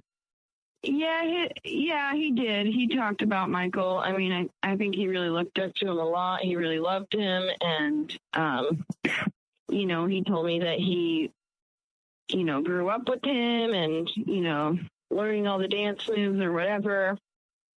But his relationship with Michael Jackson, I think really, and I'm not a psychologist, but I think there's some sort of like identity disorder stuff going on in there.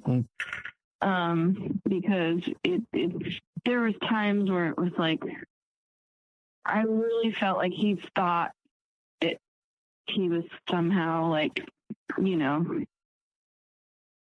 gifted with the spirit of Michael or something, or right. I can't explain it right. Almost like he thought he was him for a moment or something. We have these weird moments. So yeah, the whole Michael Jackson thing was super strange.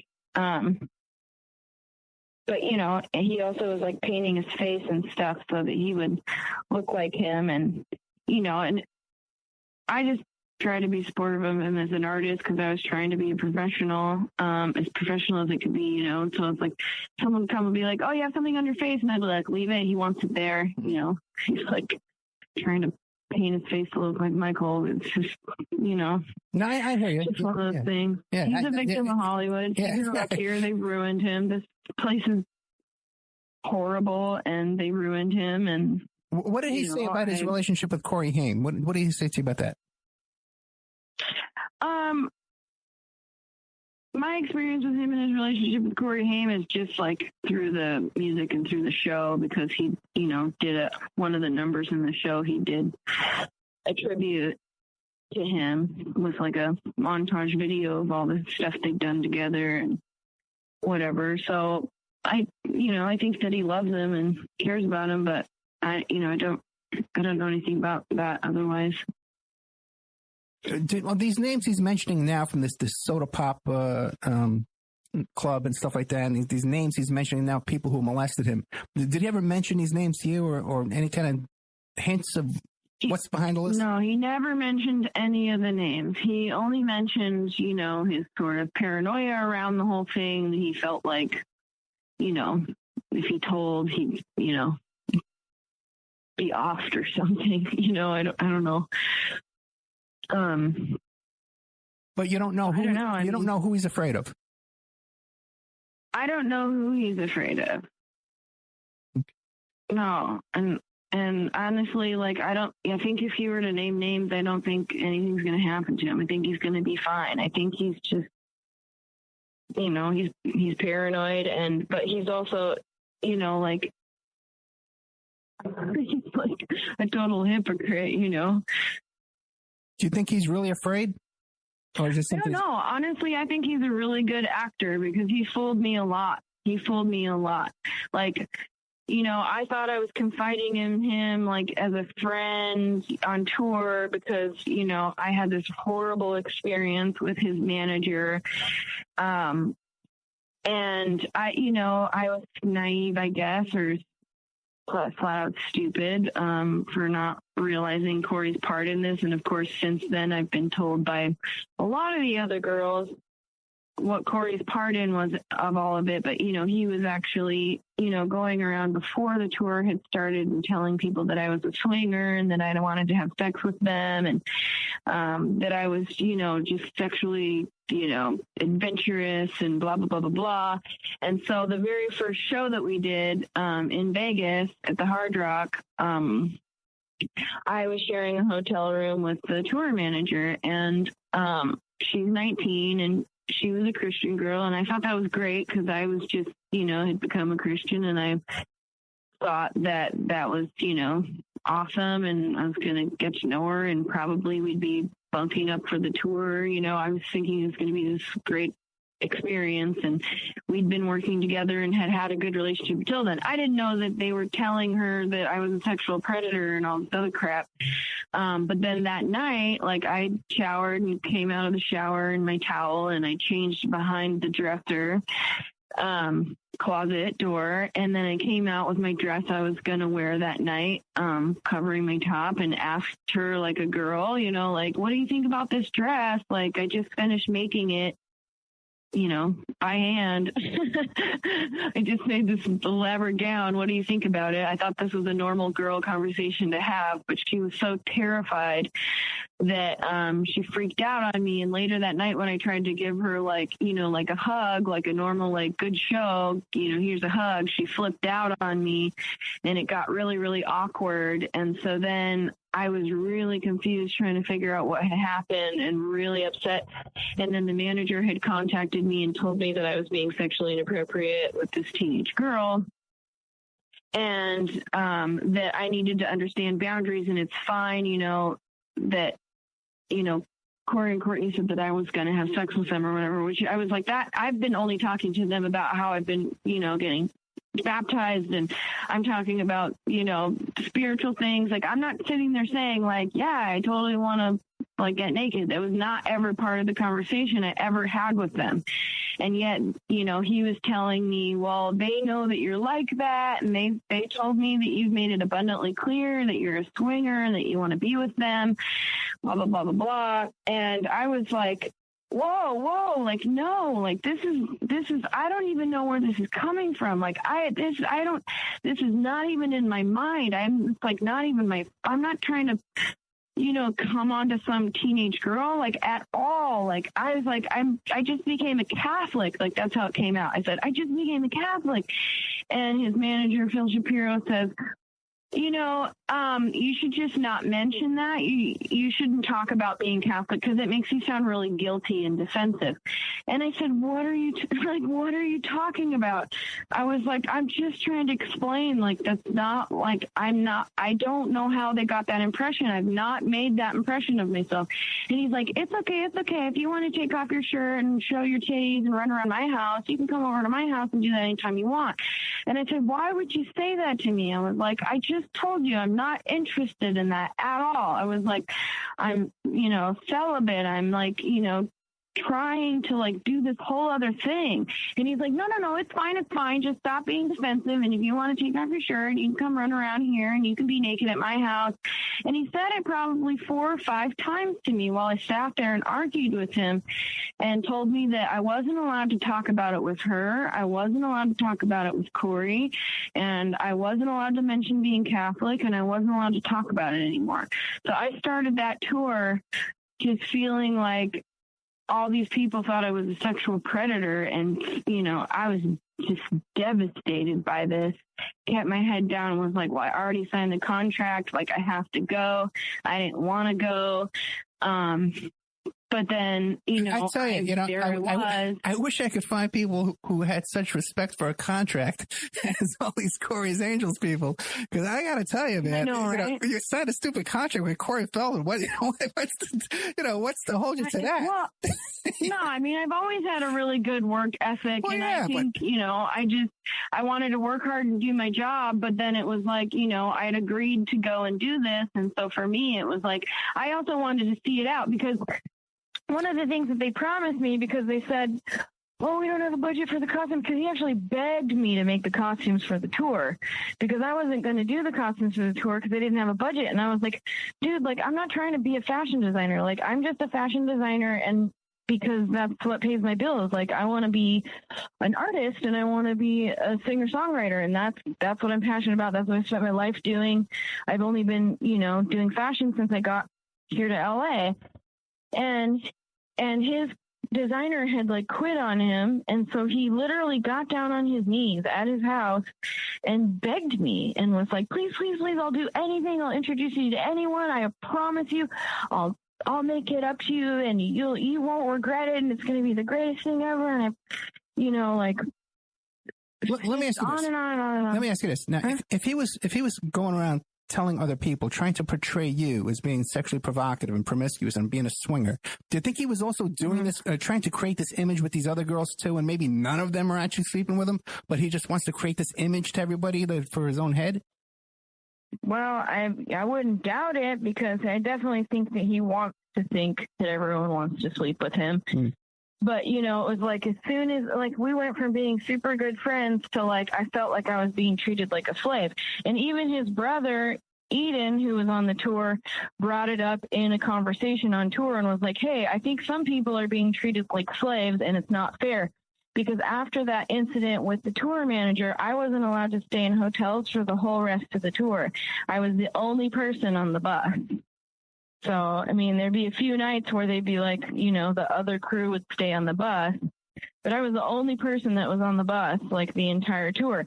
And there was only, you know, it was like after the first couple of weeks that the other girls were like, we thought you had hotels. Like, we were under the impression that you were going to be taken care of, and that, you know, that had been agreed, and you were going to be staying in hotels this whole time. And I was like, yeah, I thought so too, because I had nowhere to go to the bathroom, because you can't go to the bathroom on the bus, and I wasn't going to the hotel. So it was just like extremely, like, stressful in that way for my body as well. And, you know, then they start, you know, a couple of the girls that were not afraid of me, or saying, you know, you can come use my room or come shower or whatever, because I wasn't even able to do that most of the time. Okay, a couple of questions. Since all the conditions were so bad, did the girls confide in each other and say, hey, we need to stand up and fight for our rights and overthrow Feldman? You know, anything like that? No.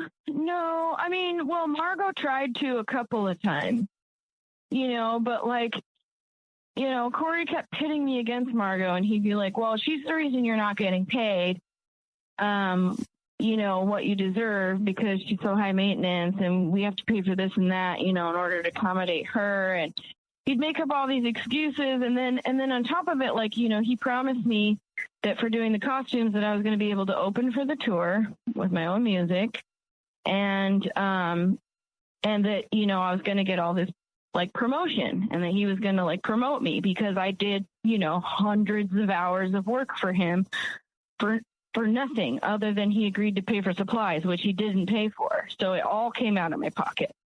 All those costumes that he's still using on the tours came out of my pocket. That, you know, ultimately I'm still in debt because of all of that. Well, now that he's got all this money, he's got $300,000 sitting there in his GoFundMe. Are you going to sue him now for your pay? Yeah, I've been trying to find, you know, like, a lawyer or something, because it doesn't seem so cut and dry just to, like, go and, like, do small claims or whatever, because the amount of money he owes me is, like, nothing compared to the fact that, like, you know, he was supposed to make certain things happen, and agree, you know, what we agreed on that, you know, just didn't happen. And so it's like there's no monetary value to that, you know. So yeah, I mean, I guess I could sue him for what, $800 or whatever. But you know, it's my time. You know, it's the hundreds of hours of time and all these promises that were made to me, and then I was replaced by some fan that he was sleeping with. And which is fine, you know, he can do his weird stuff, whatever weird stuff he wants to do. Like, I didn't want to go on another tour with him at all. But, you know, I wish I had a lawyer just so I could sue him and get my costumes back, just so he can't use them anymore. That's what I wish. Yeah, just okay. Now, what about now all the girls now that are have left? Does he still have girls living at his house right now while this is going on? Is there still angels living at his home right now?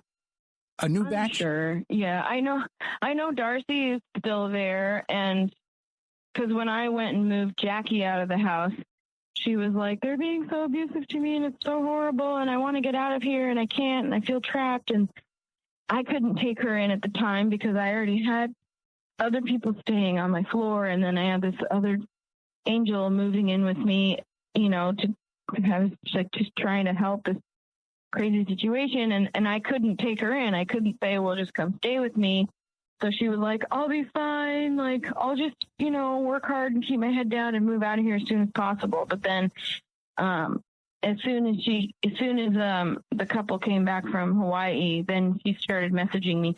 Why did you tell me that they were abusive to me? And why did you say all this mean stuff about them? And I was like, I didn't. You said that to me. Like, I didn't say anything of the sort. At all. Now that's interesting. Let me ask you a question right now. Now, all the girls now that have left the house, and there's a lot of like back chatter going back and forth with all of them. And are they joining together in unison now, or there's still this kind of weird thing going on where everybody's gossiping about each other and nobody trusts each other? No, I mean the girls that have gotten away from the whole cult, definitely, but, we have friendships and, me and Margot have been trying to organize something, to, try to do like an Angels in Chains movie or something to talk about like what we went through, we had originally, we thought we were going to like try to make a joke or whatever and make our own Indiegogo campaign to try to raise $10 million to eliminate Hollywood predators like Corey Feldman. Yeah. But, we started working on it, and then it was like a bunch of girls were going to come, and then they got nervous. And yeah, right. What is this about? Everyone seems to be getting nervous. Because I've been talking to all these people too, off the air for hours and hours. Okay, I spent a lot of my time with this dude, freaking Corey Feldman character. But now, what is this? What happens? You talk to these people, and everybody's girls. Yeah, right. Yeah, but there's an outside force. There's some entity out there that they go and talk to. Right, and then they come back and everything's different. Who is that? Who's behind the scenes here? I don't know. Well, I know for Darcy, it definitely was Corey, because she was telling me all this horrible stuff, and then he came home, and then she changed her tune, but she was there still in the situation, Right. Well, yeah, you can understand that. Okay. Me and Margot have been trying to let people know, like, we can do this together, and we can, we can support each other, and we can make this happen, because me and Margot are sort of, the older of the girls, right. And so we're like, less terrified. I mean, there's nothing he could take from me. Like, he already, like, stole my labor and my love and my talents and used them for himself, and, so there's nothing, He owes you money. Yeah, he owes me money. Now, what about all this stuff too? Like in his book, he lays out all these clues that it was Charlie Sheen who raped Haim. What do you make of that? I don't know. Just God rest his soul. Yeah. Because I feel really terrible that he's being brought into like Corey's little media frenzy because. It's not fair to his mom. It's not fair to his family, and it's like if he really wants to help him, then help him, but stop parading his name around and using it as a way, to manipulate people. It's just not fair. Yeah, because if you read the comments on the GoFundMe, it does. People are under the impression that by donating money to Feldman, they're going to find out who molested Haim and who's responsible for Haim's tragic end. You know what I'm saying? If you read the comments. No, they're being manipulated. Yeah. They're being taken advantage of because, giving Corey money to release some name is it's just wrong. It's just as wrong as him spilling the same sob story to me about him and Corey Haim and the horrible things they went through. And so, they're just he makes himself out to be this terrible underdog, and it's just like, I was like, oh man, well, if he was just one of my friends or just a regular person, I'd help him out. I want to do good and I want to fight pedophiles and, sure. So next thing I know, I'm like 200 hours in of work with like no compensation, and I'm like literally starving to death. I mean, it was just insane. Yeah, it sounds like a nightmare. It was insane. On top of the fact that he was like calling me a rapist. He was calling me a rapist. And I went to church and I was like crying and I was talking to the ladies in my prayer group and I was like, they're accusing me of like being a rapist and sexual predator, and they were like, we don't understand. They're like, what do you mean? When I talk to my friends about it, they're like, this is like doesn't even compute. What do you mean you're a sexual, like, you're not a sexual predator? Like, that's craziness. And I'm like, I don't know. Did he ever say that about any other girls? No. It was just to me when I made it very, very clear that I was not having sex with anyone and that I was celibate and Catholic, then that's what I got. That's how I was treated. Okay, so then, you know, when you start looking at when you decline to have sex with your employer, Feldman, that's when everything turned bad. Yeah, absolutely. Yeah, okay. Yeah. Absolutely. And it's tough, you know, because it's like... Is that what happened to Margot, too? You know, Margot, you know, she was... I don't even know, honestly, I have no idea why she even went on the tour, because she was scared before she even went on the tour.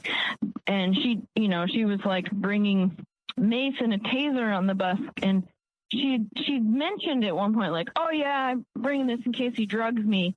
And I was like, what a weird thing to say. Like, what are you talking about, you know? But then she was constantly dealing with, you know, different types of sexual harassment, you know, from him because, you know, he just wanted her to live in the house. And she was like, that's not happening. Like, I am a musician. I am a professional. I am here. And, you know, she was like trying to go to school, and he was like, why are you going to school? That's terrible. He encourages all the women not to go to, they don't, you know, education is bad in that house, you know, don't be educated. That's really, really bad. You know, why would you be educated when you could, you know, work for have him. sex with Corey Feldman and be famous?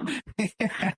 Oh my God. I say it's not funny. It's really not funny, but just the whole thing is just so bizarre. And then he goes on Wife Swap and shows the world what he's doing. And he had that application on his website at one time. I saw it. And as soon as it just strikes you, it's so creepy. And it's like a full-time job. That's why I'm saying, yeah, that's why I'm saying there's like some mental illness going on here. And plus there's like a whole confusion with like our culture saying, you know, well, so long as it's, you know, sort of consensual, you know, let's call it good and do whatever you want, you know, and then so he thinks he has this moral high ground to like screw whoever he wants when he feels like it, and then dismiss them or whatever, you know, because there's been a lot of that happen with the Angels as well. And then, you know, on Wife Swap, he talked about that, because I remember my mom watched it and she told me, I don't think you should work with this guy. I saw the Wife Swap is really bad.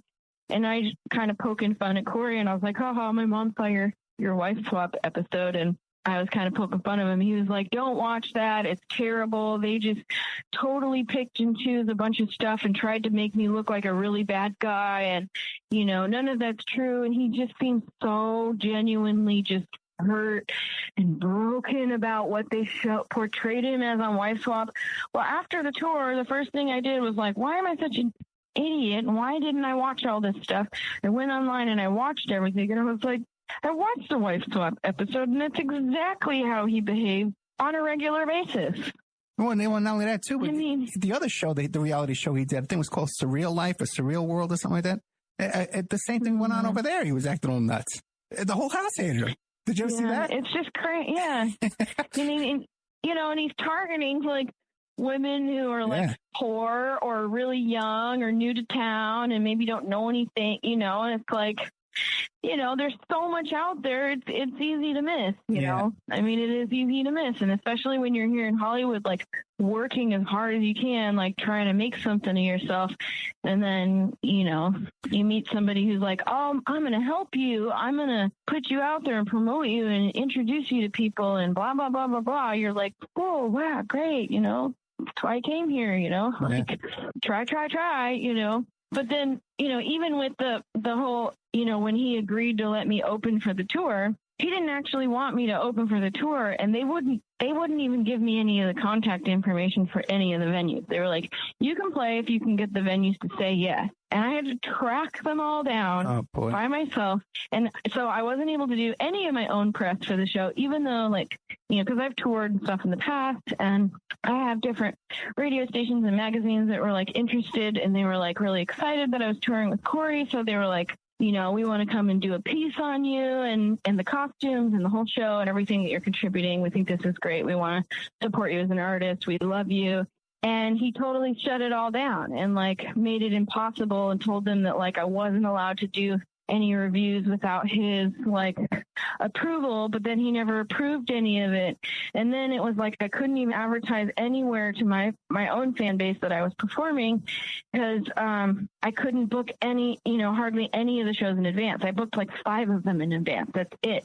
But then once I was on the road, and he was so embarrassed by who they were booking as the opening acts because he felt that they were mocking him. He thought that the opening acts were like a joke or making fun of his show.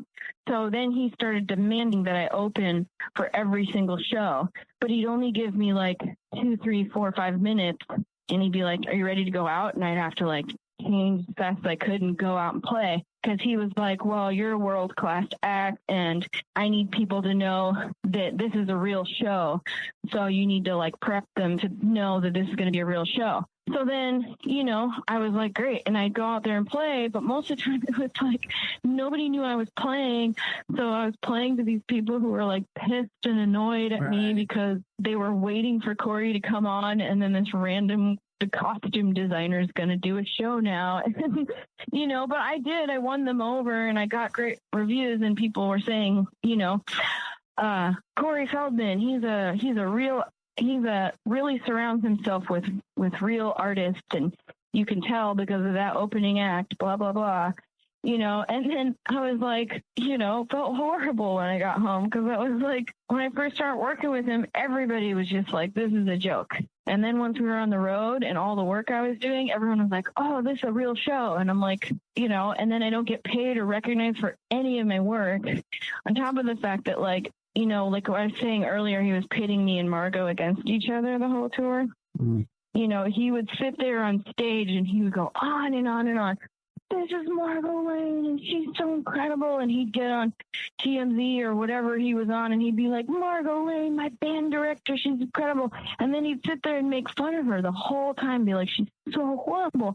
And I was so confused because I was like, if you think she's so horrible and sit here and make fun of her, why are you promoting her like so hardcore in the media?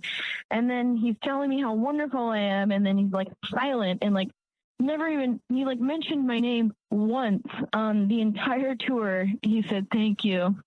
And then at the very, very end at the Whiskey Go-Go in LA, it was like after I was already like so burnt, so done. And he, played like a 3-hour set and he went way past, the time that the place was supposed to close and the venue was mad. And it was just like all this drama. And then, and then he played so long that the crowd left because they were annoyed. And so once the whole place was cleared out, then he was like, and thanks to Poeina, she did so great. Yeah. It's just like, that's my recognition. I'm like, you suck. Like you suck. Like I worked so hard. Like, but wait, we're out of time. But is there anything I haven't remembered to ask you that you want to share with the audience? Something you left out, maybe? The only thing I would like to share is, yes, Corey Feldman has problems and he's, mistreated a lot of women and men that I met along the tour that told me terrible stories. But I'm not into this whole thing that's going on right now with, like all this like sexual assault cases and everything. It's really frustrating to me to see that we have this culture that like promotes like, especially here in Hollywood, it's like you can go on Craigslist and you can buy a woman you can sell yourself online in 100 different ways to these horrible people out here. There is this great evil out here, but it's not an issue about, horrible men versus, meek and delicate women. Like this is, our culture is giving us these mixed medias and we're creating these villains when it's like,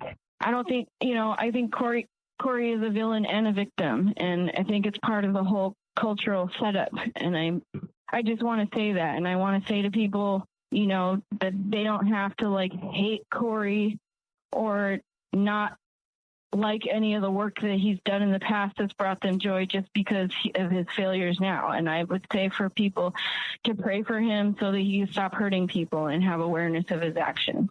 Poeina Suddarth, thank you so much. And your website is poeina.com, Poeina, and .com. And where can they find you on Instagram and all that kind of stuff, Twitter? Just Poeina. Yeah, I'm the only one in the world, so you can find me on any of the social media. And yeah, please stay tuned because I will be releasing my own Indiegogo campaign soon so that I can put out my own show. Since I know how to do it all, I might as well do it for myself.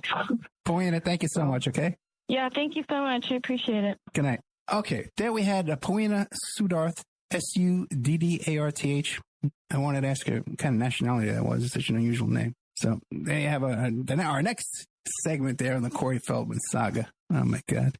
If you like tonight's show, check out the members section at oppermanreport.com. I'm going to be doing we talked about Margot. I'm going to be doing a show with Margot, too, as well. And even a couple other Corey's Angels that are all coming to me. So we'll see what we can put together. But if you notice, there's a pattern. You can't deny that. And, we'll be getting more out of this whole story and bring you the facts. Got to get to the bottom of this. OppermanReport.com. Check out our member section. You can have your ad played here at OppermanReport.com every Friday night, 5 p.m., and Saturday night, 5 p.m. to 7 p.m. Pacific Standard Time.